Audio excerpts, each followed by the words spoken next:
ay, hindi ko alam 'yan 'no, pero sa sarili ko talagang, quiet na quiet ako. Mapagmahal akong tao sa mga kababayan and, history of Binmaley wala pang nangyayaring violente, especially 'pag tungkol sa politika.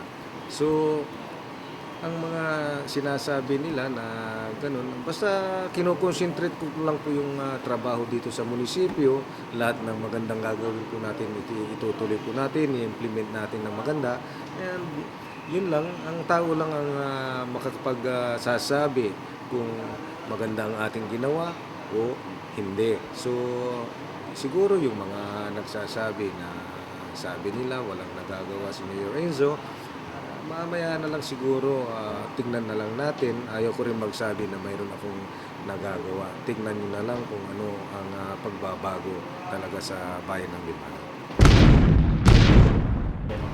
Yun nga po ang sinabi ko noon, Ronnie, ano, lahat may, sariling, paninindigan yan. Ibig sabihin kung gusto nilang lumaban, as a municipal mayor of Binmaley, welcome po sila lahat.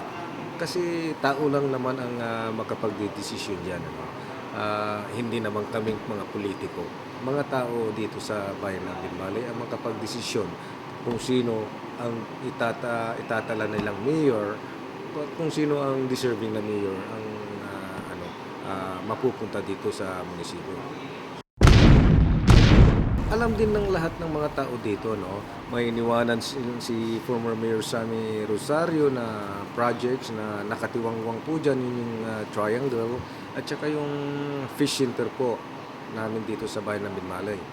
Ngunit ang, ginawa po namin, iniba po namin yung plano niya diyan sa triangle dahil, in the first place, mayro'n pong mga second story pong plano niyan and, nakakahiya naman sa simbahan, matatakpan po. So, ayaw ng mga parish priest po natin dito.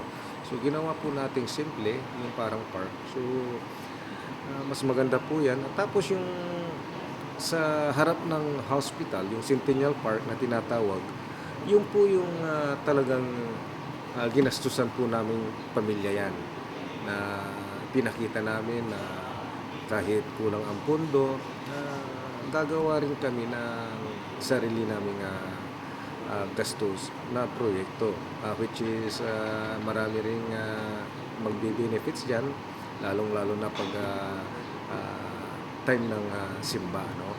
Yung, may magmamasila tapos kung maraming nakikipaglibing, mayroon silang, masisilungan. Siyempre yung, fish center din, iniwanan din yan, nakatiwangwang, walang bubong.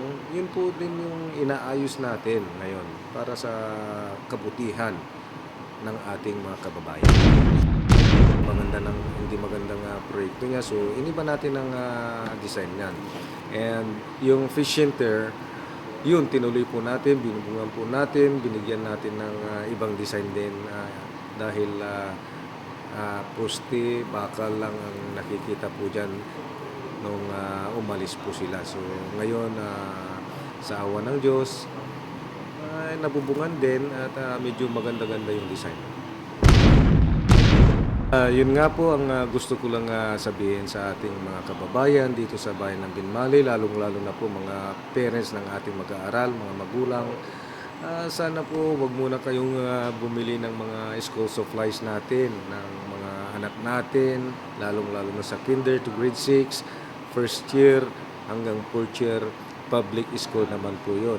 Dahil, sa first week of June, mayroon po tayong ipamamahagi na school supplies para sa mga anak po natin. And yan po, nangyari na yan noong 2011, pangalawang taon na po ito. So, nagpapasalamat rin po ako sa inyo dahil, sa lahat ng suporta nyo sa administrasyong ito, nakikita po din natin na, ang Binmaley ay talagang, lalong-lalo na very peaceful ito, ay talagang gumaganda.